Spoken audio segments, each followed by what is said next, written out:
Und vertiefen möchte ich das mit dem ehemaligen LKA-Ermittler Klaus Nachtigall. Ich grüße Sie, Herr Nachtigall. Schönen guten Tag. Ich wünsche erstmal ein frohes neues Jahr. Wünsche ich Ihnen auch. Immer wieder gibt es solche Vorfälle, in die Clanmitglieder verwickelt sind. Warum ist es so schwer, diesen Leuten beizukommen? Nun ja, wie schon im Bericht angeklungen ist, es muss ja strafrechtlich alles relevant sein. Es muss nachgewiesen werden. Es müssen Zeugen oder andere Beweismittel da sein, um eine Beteiligung an möglichen Straftaten eben nachzuweisen.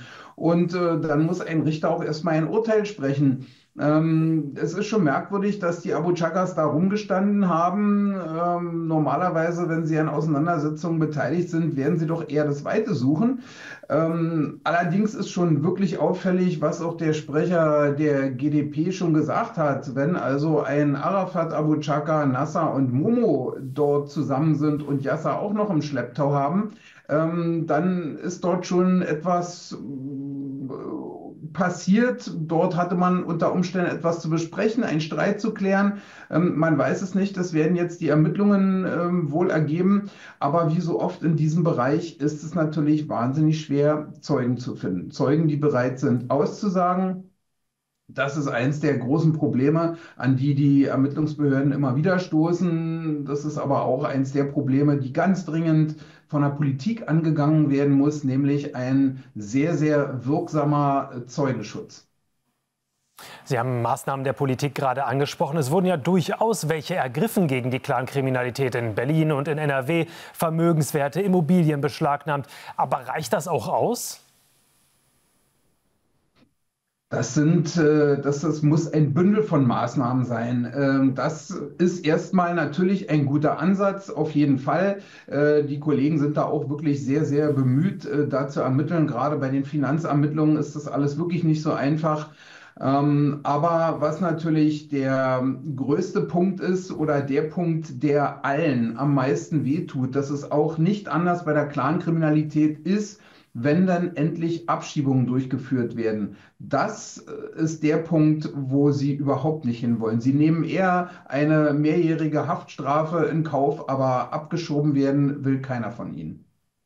Man hat aber den Eindruck, es werden immer neue Schlupflöcher gefunden, die die Clans dann auch nutzen. Was müsste man denn noch machen, dass man nicht immer einen Schritt hinten dran ist?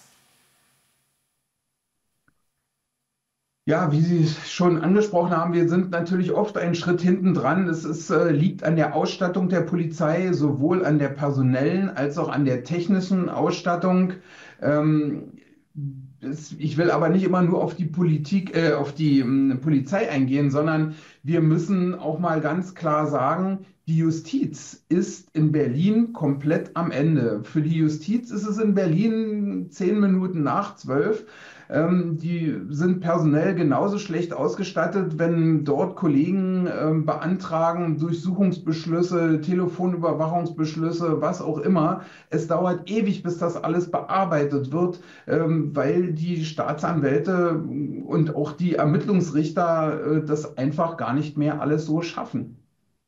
Sie haben es in Teilen gerade schon angerissen, aber wie schwer ist es denn für die Ermittlungsbehörden, durch dieses Clangeflecht überhaupt durchzusteigen, es dann auch zu durchschauen? Wir wissen relativ gut über die Clans Bescheid, wer mit wem unterwegs ist, wer was macht. Darum sind auch immer diese Shisha-Bar-Kontrollen, die immer so ein bisschen belächelt werden, immer ein wichtiger Punkt. Allein die Erkenntnisgewinnung für die Polizei durch diese Kontrollen, wer hat mit wem zu tun und so weiter, sind schon interessant. Im Großen und Ganzen wissen wir es. Clans sind ja auch so, dass nicht jeder für sich was macht, sondern wir haben ja eine Netzwerkkriminalität. Das bedeutet also, dass Clans auch, wenn es wirtschaftlich für sie lohnt und sie beide Vorteile davon haben, durchaus auch zusammenarbeiten. Es wurde eben auch der Miri-Clan zum Beispiel erwähnt. Und ja, da muss man natürlich immer genau hinschauen. Aber wenn ich ein einziges Kommissariat in Berlin habe beim Landeskriminalamt, die sich um diese Kriminalität kümmert, dann ist es einfach zu wenig. Wir könnten 10 Kommissariate haben, die sich nur mit Clankriminalität beschäftigt und da wäre keiner einzigen Kollegen und keinem einzigen Kollegen langweilig.